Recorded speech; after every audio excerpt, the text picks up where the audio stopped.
बहावलपुर सूबा ही हमारी मंज़िल है। ना हमें सराइकी सूबा चाहिए, ना हमें जनूबी पंजाब सूबा चाहिए, ना हमें कोई सेक्रेटरीट चाहिए। हमारा सूबा हम कोई नई बात नहीं कर रहे, ना नई बात मांग रहे हैं। हम तो ये कहते हैं कि हमारी पहले सूबाई हैसियत थी, हमारी उस सूबाई हैसियत को बहाल किया जाए। ज़ाहिर है पॉलिटिकल लोग हैं, पॉलिटिकल बातों पर यकीन रखते हैं, पॉलिटिकल जद्दोजहद पर यकीन रखते हैं। तो ज़ाहिर है कि शफ़क़त महमूद साहब और इसी कबील के और बहुत सारे दोस्त इस जद्दोजहद के अंदर अपना खून पसीना बहा रहे हैं।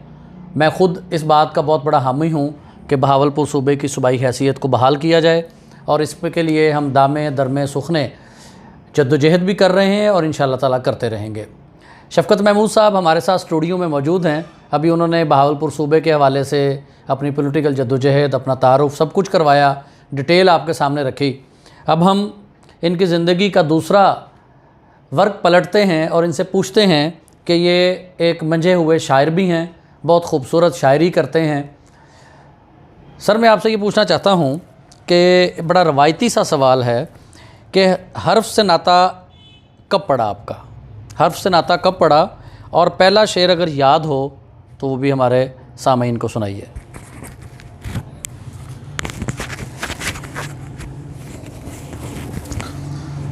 हर्फ से नाता, आपको तो ये सवाल करना ही नहीं चाहिए था, क्योंकि आप तो बचपन हमने इकट्ठे गुजारा है। और आपको शायद याद हो कि हमने एक दफ़ा एक नज़में लिखी थी, मुझे किसी मुकाबले में भी गई थी, और शायद उस पर कोई इनाम भी उनको मिला था। शऊरी तौर पर मुझे याद है कि वालिद साहब जो है ना, वो नसीम हिजाज़ी के नावल पढ़ा करते थे। तो जैसे ही उनका कोई नावल ख़त्म होता था तो वो सबसे पहले मैंने चोरी करना, उसको कोई चोरी करके, कभी वो चारपाई के नीचे घुस के, कभी कहीं छुप के, कभी उसको पढ़ना, और कोशिश करनी कि अब्बा जी को पता ना चले।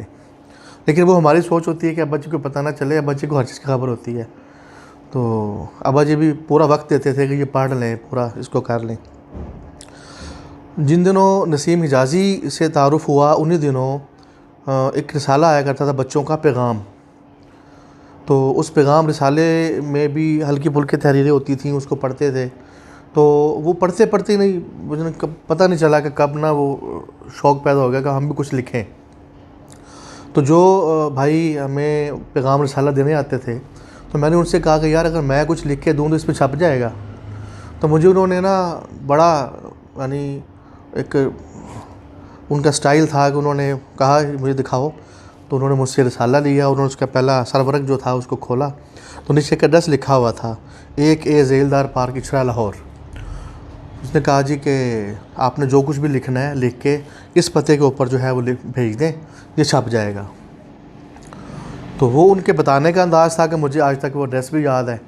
और वो ख़तो किताबत का दौर था, और मैं ये समझता हूँ कि वो दौर ख़त का और किताबत का, लिखने का, किताब बीनी का, पढ़ने का, लिखने का एक सुनहरी दौर था। अब तो हम PDF फाइल्स पे आ गए, एंड्रॉयड फ़ोन ने वो जो मज़ा था ना किताब के वर्क को पलटने का, वो छीन लिया हमसे। तो मैंने कुछ ऐसी छोटी मोटी कहानियाँ लिख के वहाँ पे भेजी, उसमें एक आधी छपी, कुछ ना भी छपी, क्योंकि उन दिनों जो लोग भी लिखते थे वो ख़त के ज़रिए भेजते थे। ख़त के रास्ते में रह जाता था, कभी देर से पहुँचता था। तो खैर वहाँ से सिलसिला शुरू हुआ। मेरा जो असल जो मेरी आगाज़ था वो मेरा नसर से था।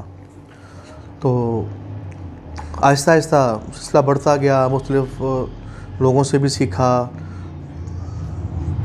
एक चीज़ बड़ी ना कॉमन है, अगर आप किताब पढ़ते हैं और उसको उसका हक़ देते हैं, यानी आप किताब को उसकी सही मानवियत, उसके पस मंज़र को, किसकी किताब है, उसके मुसन्निफ़ को, जब आप इन सारी चीज़ों को समझ के किताब को पढ़ते हैं तो किताब आपको बहुत कुछ देती है।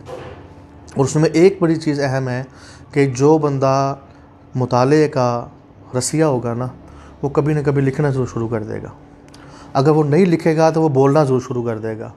वो बला का मुकर्रर भी हो सकता है, वो बला का लिखारी भी हो सकता है। और आज भी फ़ी ज़माना ये बात सिक्का बंद है कि अगर आपका मुतालिया नहीं है तो आप लिख भी नहीं सकते और आप बोल भी नहीं सकते। कई किताबों का जो मुतालिया होता है ना, वो आपकी इस डिश के अंदर मौजूद है। और जब आप बात कर रहे होते हैं तो वो सारी चीज़ें जो हैं वो एक बड़े सीक्वेंस के साथ, तसलसल के साथ जो हैं वो आपकी ज़ुबान पे आ रही होती हैं। तो बुनियादी तौर पर मुतालिया ही था जो मुझे इस तरफ लेके आया। पहला शेर जो था वो था कि बात एक चेहरे की, चेहरा भी ज़िंदगी सा, और ज़िंदगी से प्यारी चीज़ तुमने कोई देखी है। फिर मुझे याद है कि हमने शुरू में कहा था, फिर बड़ा अरसा ये सिलसिला रुका रहा। तो जब मैंने यूनिवर्सिटी में दाखिला लिया तो उस वक्त हमें असाइनमेंट्स लिखने का जो टास्क मिलता था हमारे प्रोफेसर की तरफ से, मैं समझता हूँ कि उसने मेरी सही जो है ना वो मुझे पॉलिश किया है लिखने में। मेरे उस्ताद मोहतरम डॉक्टर प्रोफेसर शाहिद हसन रिजवी साहब ने मुझे तहरीक दी कि यार आप असाइनमेंट्स तो लिख रहे हो रूटीन के, अपने पढ़ाई के लिए रिसर्च कर रहे हो, तो कुछ माशरती मौज़ूआत पर आप लिखें। तो शादी के उन्वान पर मैंने एक मज़मून सा लिखा, कोई 4-6 सफ़ों का। उन्होंने पढ़ने के बाद ना उसको ऐसे कहा कि ये तो कुछ भी नहीं है, आप इससे ज़्यादा अच्छा लिख सकती हो और लिख के लाओ।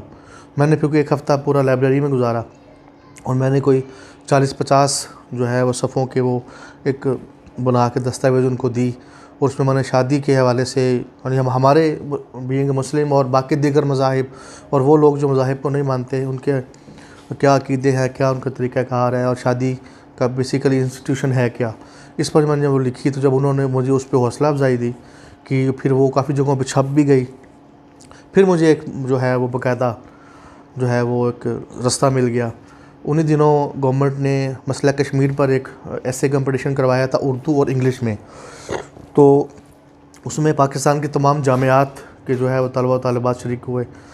तो उसमें मेरे लिए मोटिवेशन की ये बात थी कि उर्दू का जो था शोबा, उसमें जो टॉप 10 जो थे आर्टिकल्स, उसमें मेरा जो था वो उनको पसंद आया। उन्हें उस पर उन्होंने हमेशा सर्टिफिकेट्स भी दिए, वो कैश अपना प्राइज़ भी दिया। और शायरी जो है वो मैंने बाकायदा शुरू की को 2012 या 13 में। इससे पहले तुकबंदी तो चलती रहती थी लेकिन किसी से कभी सलाह भी नहीं ली, तो वो ऐसे ही था सिलसिला गैर रस्मी सा। फिर बाकायदा फिर शुरू हो गया जब उस्ताद शोरा के साथ बैठने का, उनसे सुनना, फिर उनको बताना कि सर ये चीज़ लिखी है, ज़रा इसकी इस्लाह फरमा दें। तो फिर आहिस्ता आहिस्ता इस तरह भी आ गए और आज लोग सुनते भी हैं और करते भी हैं। बहुत खूब जी, माशाल्लाह। अच्छा शफ़क़त साहब, ये फरमाइए कि शायरी के बारे में आपका क्या ख़्याल है? शायरी क्या होती है? शायरी का ज़िंदगी में मुस्बत या मनफ़ी असरात होते हैं अगर आपके पास आपको आए हैं तो?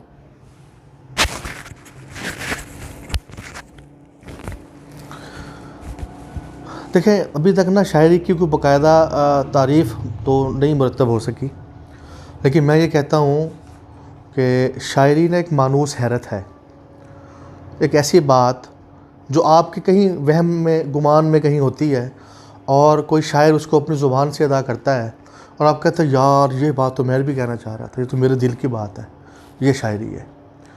अब अबू अहमद फ़राज का शायर है ना कि लोग उसे आँख भर के देखते हैं। अब आँख भर के देखना तो हर बंदा ही आँख भर के देखता है ना, किसी अच्छी चीज़ को, किसी अच्छे चेहरे को, किसी फूल को, किसी कुदरत की कारीगरी को। तो लेकिन लफ्ज़ों में बयान जब किसी शायर ने कर दिया तो वो एक मिसाल बन गई।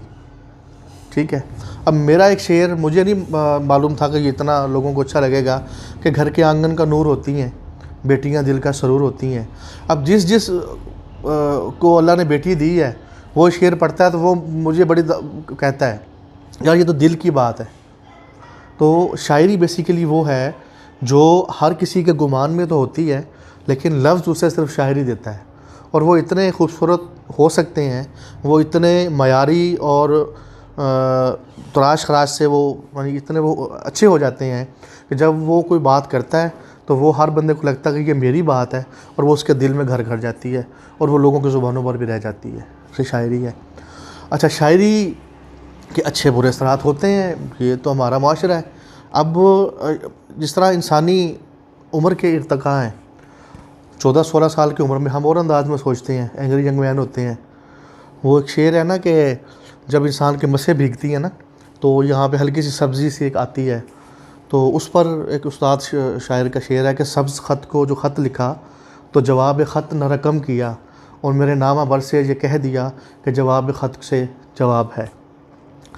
अब वो लाओबाली से उम्र होती है, महबूबा ने अपने महबूब को ख़त लिखा और कासिद को कहा कि उससे कहना कि मुझे उसका जवाब दे, लेकिन वो उसकी अल्हड़ सी और एक बेजारी वाली कैफियत होती है 16-18 साल की उम्र में, तो उसने वो उसका जवाब नहीं दिया। तो उसने शेर के अंदाज़ में, बड़े खूबसूरत अंदाज़ में वो बात समझा दी कि जी वो उसकी बेपरवाही थी कि उसने जवाब ही नहीं दिया। और फिर एक वक्त ऐसा होता है कि जब ख़त आने और लाने का जो एक वो जो रुमान परवर दौर होता है, जब आपको पता चले जी कि मुझे ख़त आना है, तो अब तो खैर मोबाइल का दौर है ना कि विदिन सेकंड्स आपके राब्ते हो जाते हैं।